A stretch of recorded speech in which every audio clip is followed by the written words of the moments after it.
guys. Welcome to another episode of Generational Faith Ministry. As you can see, you guys, it's someone else here. I lost my partner today, and I am here at the table, like I promised you, like the dinner table, with one of Pastor Fofo. Remember, he said there's four. Fila Kylie. I'm one of the four. Yes. Yeah. She is our oldest daughter. State your name for the people. Hi, my name's Rebecca. And she is here for us to discuss some of the topic that we spoke about before. We were talking about singleness, and singleness could be for a season. Singleness could be a gift, and singleness could be a calling on somebody's life. So Rebecca's going to give us another perspective. And she's another generation from my generation. Right. And this is Generational Faith Ministry. You get it? Right. I got you. And so she's going to give us another perspective, guys, on what it's like being single, what her friends talk about, what it's like out here for people who are dating. Right. So another perspective. The old married people like me and Pastor Fofan, it's a different perspective, guys. So I'm going to ask her some questions, or we're going to elaborate on what the youth are facing today when it comes to being single and when it comes to dating the Christian way. That's important, right? That is important. Yeah. Dating the Christian way. So, Rebecca, my question to you is, when your friends and you are out, when you guys are out eating and things like that, what are you guys talking about that is going on right now in the single world or in the dating world? What is going on? Well, when my friends and I go out, we really just talk about the struggles of life and being like college students, because I'm in grad school. My friends are in nursing school. We talk about work. So a lot of it's not centered around like men. But when we do have those conversations, because of course all of us want to be wives, we want to be mothers, we want to get married one day, we just talk about like keeping each other accountable, making sure that Christ is always in the center of whomever might be around or whomever might be courting us at the moment. But yeah. Okay. So it's almost like what we spoke about in 1 Corinthians 7:32 or 34, guys, last time. It speaks about people who are single are involved in things of God, right? Yeah. And so when you are out with your friends, your thought, yes, we're waiting, we're in the period of waiting, but that's not what is constantly on your mind. No. You guys are talking about school, you guys are having fun, hanging out with each other. Right. And also too, guys, I see her and her friends. They're involved in youth groups. They're involved in church, heavily involved in church. So while they're their season of waiting, they're also keeping busy in, like I said, he who finds a good wife.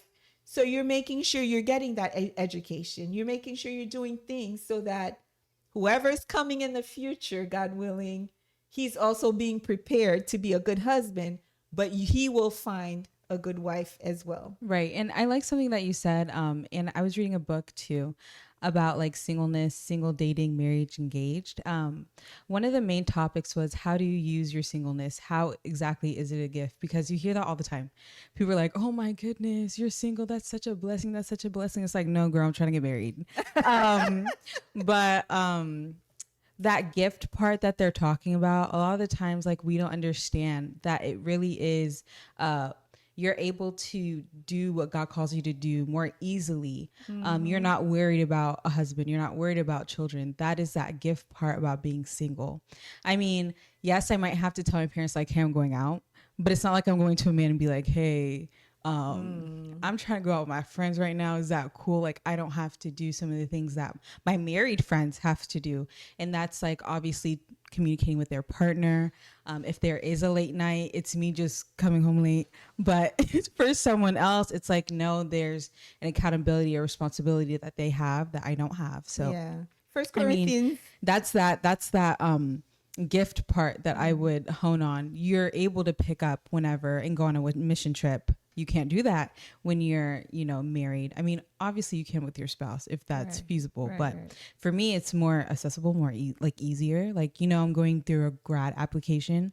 I don't have to talk to someone saying like, "Oh, what's the best place for us to move?" It's where is God going to put me at this moment for me to do my work, for me to get my degrees, and for me to, push forward. And when that time comes, it's not going to be like you picking up a family and you're Right. choosing the kid's school Right. to see if you're able to move somewhere. It's Yeah, going to working be 4 jobs so everybody can eat. And I ain't got no kids. Right. hopefully not. Right.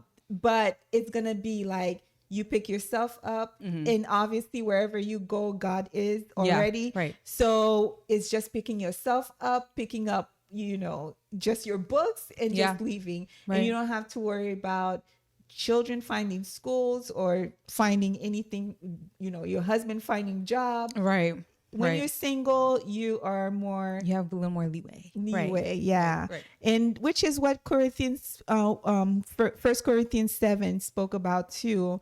It says that singles are worried about things of God, and when you are married, you are worried about things of God, but you are also worried about your husband You're right. or your wife. So Right. you're worried about your spouse. So you have two things that you're worried about.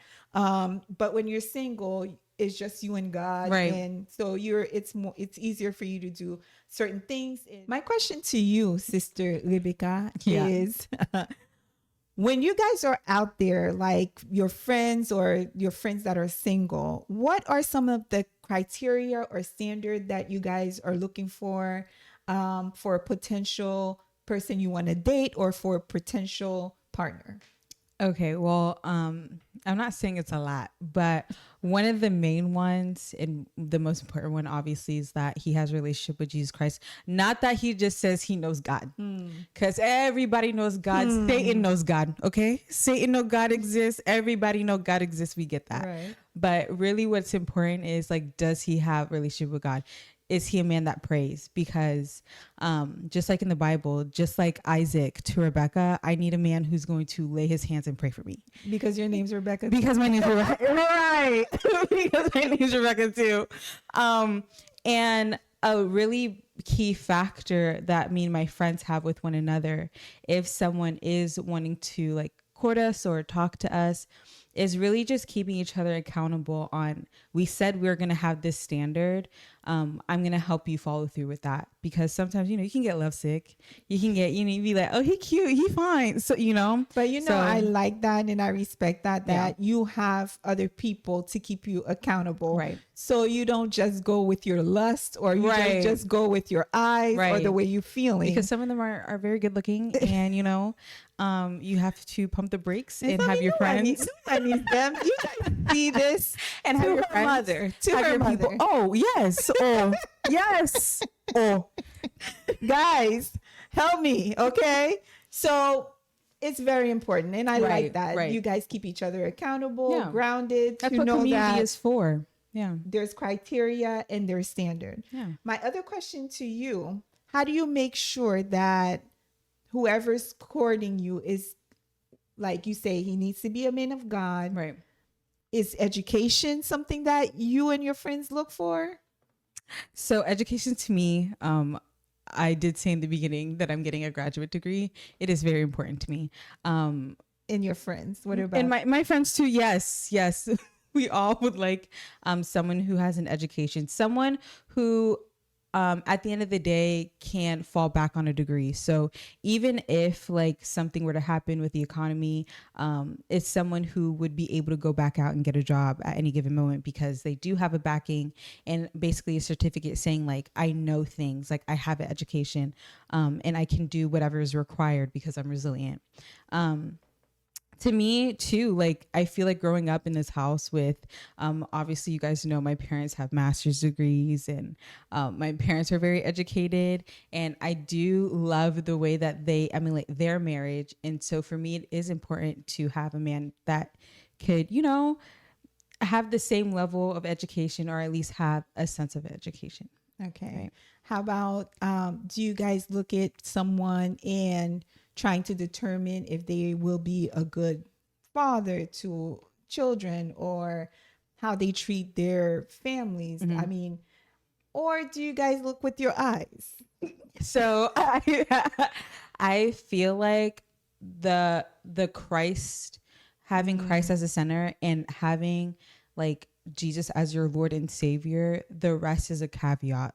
The rest of it falls into place because he walks with Christ. He's gonna want to be a good father. He's gonna want to be a good husband. He is going to be a leader because he believes in Christ and because he's in obedience to what Christ says.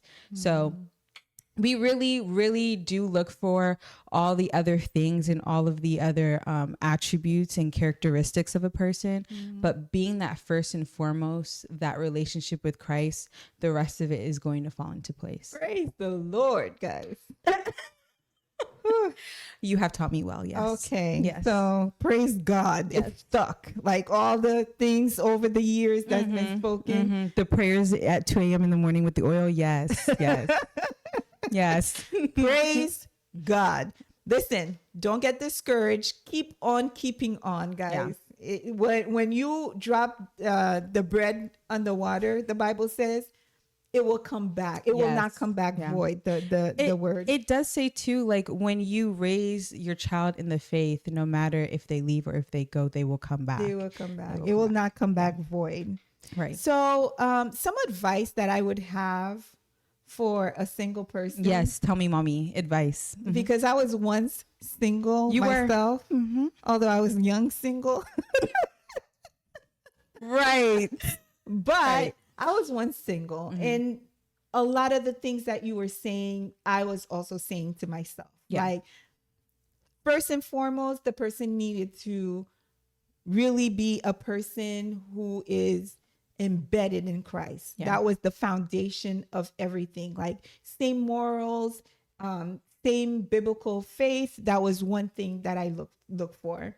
The other thing that I look for is that the person had good morals, like, or the person loved me enough that they would want good for me. Yeah. That they would want something better for me in my life. Yeah. Like, he saw in me what I didn't even see in myself. No, because my dad does think she's a rocket scientist. Yes. No, he actually thinks tomorrow she can become the president of the United States of America. I praise God for that. Yes. And those are things that I prayed for, and that I didn't know how much I needed as a young person, but living it out in my 30s, in my 40s, right? Yeah, it's a blessing. It's a blessing to have someone who thinks like you could be you could always be more than what you are serving at the moment. Yeah. So that. Also looking for someone who is always wanting to better themselves, better their situation. Yeah. Not in a way where you exhaust yourself, but ambitious. Yeah. Someone who likes to laugh, someone who not only enjoys God, but could have fun. Right. Could be That's down important. to earth. Yeah. It is important because you want to be able to be yourself around somebody. So that is what I look for. One thing that I looked for, but when I got it, I don't know. I wanted someone who was funny, guys. Right. But turns out he was always funny. Yeah. Yeah. About a lot of things. Yeah. So when I'm serious and want something serious to be said to me, right, it comes out like a joke. So, but I mean, in humor, you were we laugh about it. We laugh about it even at the dinner table, which you're invited to, guys, right now. But we laugh about those things. But God gave me what I didn't even know I needed, and He did exactly that. And He will do that for your friends. He will do that for you as well. Yes. And so, God can always do those things, answer prayers.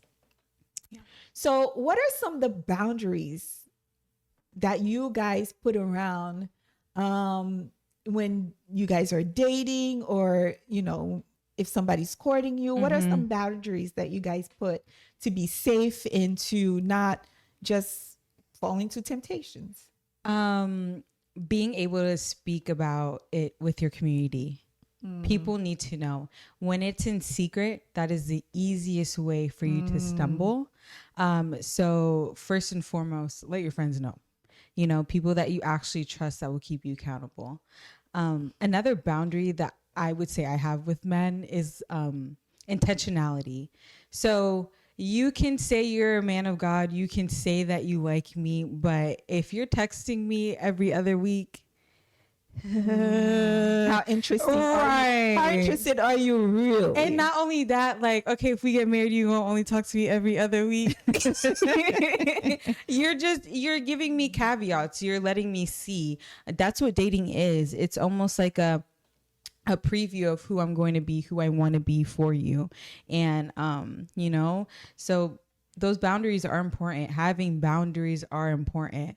But the first and foremost is sharing that again with your community and having your community hold you accountable. I mean, a lot of the stuff that even I would say, and even advice I think that you would give me and your viewers, is letting people into that relationship. It can't just be you and that person. Well, obviously it's just you and the person, but when it's just you and the person going through waves, there again, you can get lovesick. There are things that people can point out that could even better you as a person, and things that just won't be able to hide because other people are in that other people know about that relationship. When you're when you are in infatuation, Right. and that's why they sometimes say love is blind. Right. There's some blind spots sometimes you don't see. Obviously, when you are married and things like that, you don't let other people in your relationship, Right. unless you are going through something and you want to involve like a therapist or pastor or somebody, A counselor. but Yeah. when you are dating, and so you are deeply in love, People got to know. people gotta know. Yeah. And sometimes you gotta have someone that you trust. Listen, are there blind spots that I'm not seeing? What are you seeing about this person? But honestly, too, before, like, I'm not going to recant what I just said, but don't, like, you guys get into a fight and then everybody in the world knows. You can't, obviously you are trying to get to marry that person. Right. But I mean, there are certain things that sometimes you will be blind to, Yeah. because you're so in love, or because like you're like, wow, this man is so fine, the finest man I've ever seen in my life, that you're like ignoring the fact that he just crossed your boundary. Rebecca, do you not see that? You know what I mean? And there's one thing too that you can pray that God gives you from the get-go: discernment. Right. Very It's important. a big thing that God can give you guys, where things that people may not see with their naked eyes,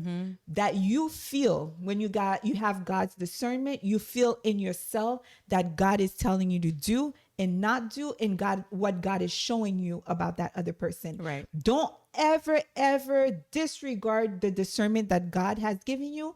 Don't ever, because you in love, don't ever, or you in lust, whatever, which one it is. Right. Don't ever disregard the red flags the first time. Okay? Do not disregard the red flags, because those are things that will gnaw at you once you really in deep in that relationship, or once you get married to someone. But let me ask you a question. What is the difference between like a red flag and like a little ick that person does? Like, I'm sure there's been times where dad has like, oh, I don't like that he did that. Like, how do you differentiate that me on the spot, guys. between like a red flag? Okay, if I go out with the person and this person is, I'm eating with you, and the waiter comes to the table. Yeah. Can you get this? Uh-oh. Like you're always being rude to people. If you're rude to people, how rude are you gonna be to me? But after what if he's nice to me? 9 years of marriage? No, he's nice to you while you're dating. It could be a front. But those things, if it's like, keep watching that person, because if that person is rude to you, they're going to be rude to your mama. They're going to be rude to the waiter. Right. Watch a lot of the things. Are they spending a lot? Will that be something that is not okay with you? But what if he's spending a lot on me?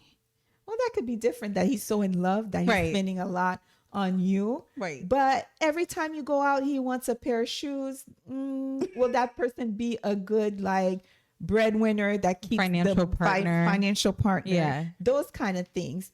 Um, he says he's like totally involved in church. He's so busy. You go to his church, nobody knows this guy's Wow. name. Nobody's seen this guy since like last Christmas. Right. So he's a liar. So Yeah. I thought you're so involved, like everybody knows you. Oh, but they're not here today. Like, they're not here today. You know? Right. Yeah. So that's a red flag. That's somebody, you trust his words? Yeah. That's a red flag. Yeah. You go out to an innocent lunch and the person drinks 12 beers. Wow. Like, come on. Alcoholic. Alcohol to the ick. Right. So those are red flags as well. And things that God will show you that it's not for you. Mm-hmm. The person can be fine, but they're not for you. Yeah. They're not compatible with you. Yeah. You won't be equally yoked. So Do you believe in like a soulmate or like there's one person out there for you? well, the person design that God has for you, I believe is for you. I don't know about soulmates and Right. putting all those labels on. Yeah. But I believe like the husband or the wife that God has for you, even though if you have differences, like for me and Daddy, we have like different background, I would say, or upbringing.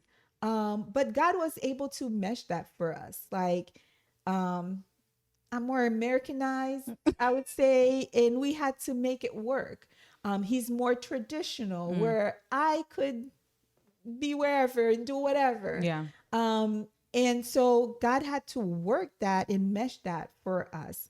Not to say like that can't happen in a relationship. Yeah. Like you can be a night owl, your husband is a morning person. Those things sometimes they can work out. Yeah. But if it's a total red flag about money, about family, about faith, guys, run away. Yeah, because that's what that equally yoked is about, right? Exactly. Like, but it's interesting that you say that because I have some preachers that I like to listen to who would say like there are multiple people for you.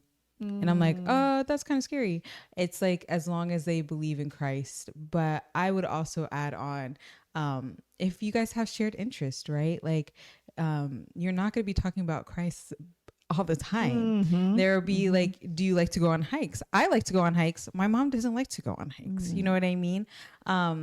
I like to watch movies. Some other people don't like to watch movies. Right. So I feel like there are certain caveats that are kind of needed as well to have growth in a And relationship. I agree with you. I agree with you in some sort, but also too, it's okay to have separate interests. Too. Yeah, of like course. Daddy likes sports. I like You love reading. sports. Oh, I watched the last games, guys. Right. Whoever he's rooting for, And I'm she's rooting for right that there person too. Go team. But it's not like I'm that into sports. Yeah. I would rather maybe read Yeah. or do like listen to a podcast Yeah. where he does his own things too when he's down. That's true. So shared interests, yes, but also if you do have other things like knitting, maybe your husband won't be knitting. I crochet. You crochet.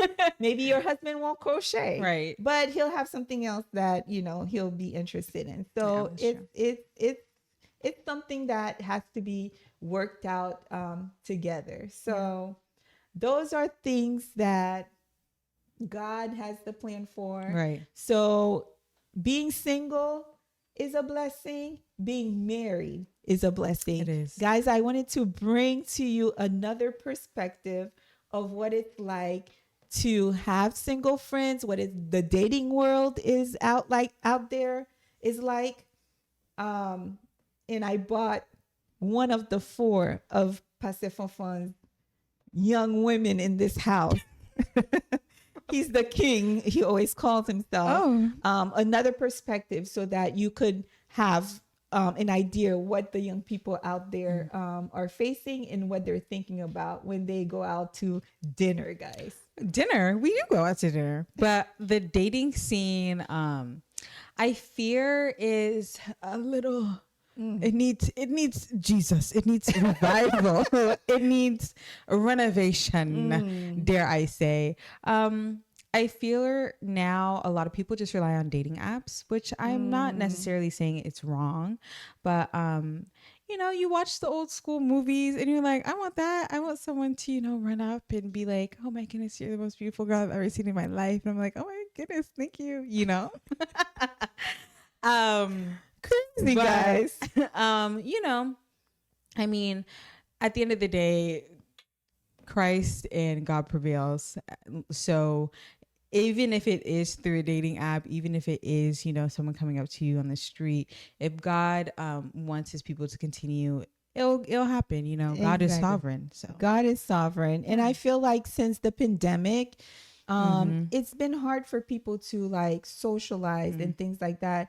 But that's where maybe the church needs to come in and maybe Amen. have Yes. programs for young people, Talk to for 'em. singles, Yeah. or things like that, so that people don't feel so awkward Right. getting to know each other. People don't feel so awkward Right. like approaching one another. Right. And so I think that could be something that is a conversation starter where people are saying, listen, churches, we need to do better, where we get like programs for the singles and things like that. So that is something that is an ongoing conversation. Maybe you should do that, mommy. Maybe. You never know, one of these days.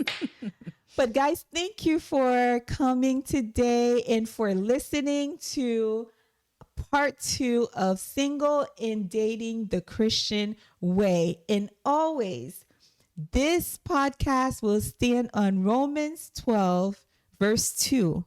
From generation to generation, do not be conformed, but be transformed. Peace. See you next time.